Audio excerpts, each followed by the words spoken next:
The Rangers hired the right coach at the wrong time, and Chris Drury must be held responsible. We also discussed the aftermath of the Artemi Panarin trade and how the team can add some more assets after the light return for Broadway's Breadman. Welcome back to Rangers Digest. We are built for Blue Shirt fandom, and I'm your host, Bret Botfeld. It is great to be back with you guys. We have a ton to talk about. It's officially the Olympic break. The Rangers were shut out for the 9th time this season, one shy of a team record, the 7th time at Madison Square Garden. That is a team record, so the Blue Shirts making some history this year, but for the wrong reasons, and we need to talk about their leadership dynamic.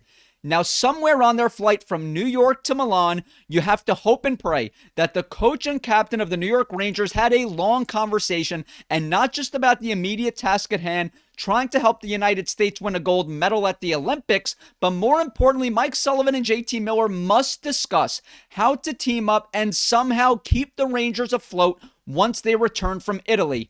Guys, the Rangers have a veteran head coach in Sullivan, a two-time Stanley Cup champion. They have a captain with a no-move clause who's also a veteran, has a ton of pride, and they find themselves in last place in the Eastern Conference. This season has gone so far off the rails, it's actually worse than last year. And they weren't only bad last year, they were dysfunctional. And the same thing has happened this year. Last year, Peter Laviolette was the coach. He's the Stanley Cup champion. Mike Sullivan, the coach right now, hoping to change the dynamic. A two-time Stanley Cup champion. But guess what, guys? There's something going on in that dressing room because things haven't changed one bit. Now, you can see how much all of this is wearing on Sullivan and Miller. Each showed variations of anger, bewilderment, and frustration when speaking to the media following a one-sided 2-0 loss to the Carolina Hurricanes at Madison Square Garden on Thursday night. Before we get into those juicy quotes, the Rangers lost that game 2-0, but make no mistake about it, they were absolutely shellacked. They got their asses kicked. They were so out-badly played in that matchup. The Rangers were honoring goaltenders that night, Mike Richter, Henrik Lundqvist, just to name a few, and Jonathan Quick certainly showed up for the Blue Shirts. Brandon Bussi for the Hurricanes as well. I understand he's having a good year, but once again, a goaltender comes in and puts on a wonderful performance at the world's most famous arena. Nothing new. Like I said, the 7th time this year the Rangers have been shut out on home ice, and that's been the most disappointing part of this season. They've been bad, but they've been putrid on home ice. The tickets cost an arm and a leg, and the fans are showing up to watch a bunch of crap. Can't win on home ice. Now, we have 3 quotes we're going to get into here. One from J.T. Miller, one from Elliotte Friedman, and one from Mike Sullivan. And you can really see the frustration starting to settle in. Let's first start with the captain, J.T. Miller. J.T. Miller on the message to the Rangers heading into the Olympic break. I don't know. We just need to enjoy or take time. I literally don't know. Come back with a better mindset, I guess. Now, guys, I don't want to be the guy that continues to pile on J.T. Miller, but if we're being frank, for about the last month and a half to 2 months, it feels like J.T. Miller is answering these press conferences the same. He just says, I don't know. As the captain, that's unacceptable. You need to have a better answer than that. I understand it's getting old talking about these Miller press conferences, but guys, he simply has to do a better job as the Rangers captain. Taking on that responsibility comes with a ton of pride, and he's getting paid a ton of money, and he has to do a better job. Elliotte Friedman seems to agree because he blasted the captain. He said, I watch Miller, and I understand he's frustrated on it. No losing sucks, but he's got to find a better way to deliver the message because the way he's doing it, unfortunately, right now is making it worse. Friedman said yesterday on his 32 Thoughts podcast, I know he doesn't want to talk, and I know he's frustrated, but you're the captain, and you have to be the one to do it. Now, look, I agree with Friedman here. You know, JT doesn't want to add fuel to the fire. But guys, the Rangers put all their eggs into the JT Miller basket. And something I don't understand is the Rangers prepared themselves for a situation like this. Because obviously last year they were horrible. And when they went through the process of naming a captain, it came down to JT Miller and Vincent Trocheck. I understand there were a lot of reasons why they probably went with Miller, but I said it in the offseason and continue to say it. I truly believe the deciding factor was the case that Trocheck does not have a no-move clause and JT Miller does. So when they made that decision, they said, look, we're going to lock up Sullivan for the next few years, and we're going to lock in JT as our captain with his no-move clause for the next few years. If things go sideways, if things go awry, like they did last year, we can always trade a guy like Vincent Trocheck. Now, if you name Trocheck captain, things go bad, and then you trade him, that's a horrible look. That's a horrible situation. You don't want to trade your captain after just one season. So the Rangers understood that Trocheck would have a lot of value on the open market as a center iceman, not making much money. And in the offseason, the free agent class is thin. The free agent class is weak, especially up the middle. And that's where Trocheck's value really comes into play. But Chris Drury had to see this coming. Why are you bringing in a veteran coach like this when you understand a rebuild is going to be possible? Mike Sullivan was just fired from Pittsburgh because they were undergoing a rebuild. He's not the right coach for a rebuild. Maybe a playoff run, a Stanley Cup run, and a retool. And I know Chris Drury labeled this a retool, but guys, make no mistake about it. This is not a retool. It can't be a retool. It has to be a rebuild. So now let's get into Mike Sullivan's quote post-game.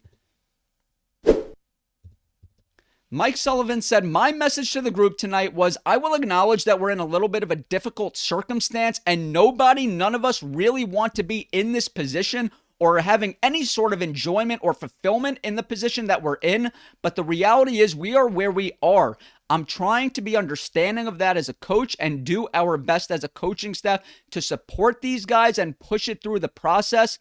But I thought tonight we lacked a certain competitive spirit.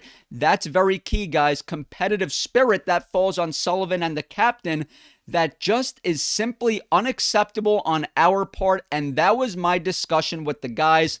Sullivan has been even-keeled ever since that letter came out. And I was watching his post-game press conference live. You can see he was ticked off. You can tell by his message that he was ticked off because the competitive spirit was not there. And you can see the frustration and the worrisome in his eyes. I totally butchered that. Not the worrisome in his eyes. You can see how worried he is what I meant to say, that his message is not getting through. Now, like I said, the Rangers heading into the Olympic break, awful. I mean, they were outshot 44-19 on Thursday against the Hurricanes. They've lost 15 of their last 18 games since Christmas and will now go over 3 months without a regulation win on home ice by the time they return. That's just embarrassing. And something the Blue Shirts need to figure out moving forward, especially if Sullivan is going to be here for the next few years, which I'm not entirely sure that's the case. Things don't go well next year, there's a chance that Sullivan will be gone. And the Rangers need to figure out what is their identity. We saw what the Carolina Hurricanes' identity was on Thursday night, and that's why they're a good team. They have an identity. They are a high-volume shooting team. And not only that, they don't just shoot the puck a lot, they retrieve the puck a lot. Teams that retrieve the puck in the offensive zone and hold the offensive zone are successful. The Florida Panthers have been number one in that category the last 2 years. And this year, Tampa Bay is number one. That's why they've been so good. And Carolina is right up there as well. So what is the Rangers' identity going to be moving forward? That's something that Mike Sullivan has to figure out the rest of the season as the Rangers continue to build towards next year. Now, guys, it's up to Chris Drury. He has to find better players, preferably ones that are a combination of younger, faster, hungrier, and more physical to enhance their current retool. But it's up to Sullivan, like I just said, and his coaching staff, plus Miller and the entire leadership group, to keep this season somewhat on the rails despite the retool. The culture, play style, and effort level under Sullivan in his first year as coach must be enforced by the bench boss and captain so that future seasons do not end up in the same dumpster fire. Guys, the one line that continues to really tick me off is the whole retool situation. I don't know how many times I have to say it. This is not a retool. When you trade Artemi Panarin for 10 cents on the dollar, when more moves are coming, like Vincent Trocheck will be traded, Braden Schneider will probably be traded, And what are your replacements? Liam Greentree is a nice player, but is he helping the Rangers next year? No, he's not. So how's that a retool? Are you getting Jason Robertson? No, you're not. That's why they didn't trade for Artemi Panarin and the Dallas Stars, because they want to lock up Jason Robertson in the offseason. So how exactly is this a retool? It's not a retool. It's absolutely not a retool. So I really am just tired of hearing that word. Call it what it is. It is a rebuild. Now, I agree with NYR Louis here. I just don't know how Drury went from extending Igor, trading for JT, signing Vlad Gavrikov, and hiring Sullivan with the idea of winning a cup at all costs, to trading your best player for 10 cents on the dollar and not matching a 2-year extension. But Dolan said he had a plan. Guys, that's all Panarin wanted. 2-year extension. That's what he signed in LA. If this really was a retool, the Rangers couldn't do that. The Rangers couldn't lock him up for 2 more years. That would indicate it's a retool, not what we just saw trading Panarin for 10 cents on the dollar. But they refused to trade Lafreniere for 50 cents on the dollar. That makes no sense to me. Now, guys, something the Rangers could do moving forward to help recuperate some of those assets that they lacked in the Panarin trade is take on a guy like Patrick Lane. Nick Kyprios is reporting Montreal is looking to move out his money and might be willing to spend an asset to do that. They're even prepared to retain a good chunk, even up to 50% of his deal. After the Panarin trade, the Rangers have over $8 million available to them. Now, Liam Greentree is a nice player, but, in terms of draft capital, they didn't get much from the Kings. And, I get it. Panarin, he had a no-move clause. He holds all the leverage. I do like Greentree, but like I said, he's not going to help the Rangers this year or next year. So how do the Rangers bring in some more assets? They take on a guy like Patrick Lane, eat his contract, get some draft capital, and that's how you recuperate some of those assets. And last thing I want to say about Greentree is this is when the Kings selected him in the 2024 draft. This is Patrick Bacon talking about how he had Greentree ranked 11th overall in that draft. The Kings got him at number 26. He's a big forward, scored an excellent 90 points in 64 games in the OHL. And LA continued to draft analytical darlings in the high rounds. And like I said, I agree. Greentree, I think he's going to be a good player. Top 6 potential, no doubt about it. But the Rangers, if they really are going to retool, they need to bring in some players that are going to impact them right now. And Greentree is not that guy. What's on the Rangers the rest of the year to figure out what their identity will be moving forward. They need to obviously start winning on home ice as soon as next year.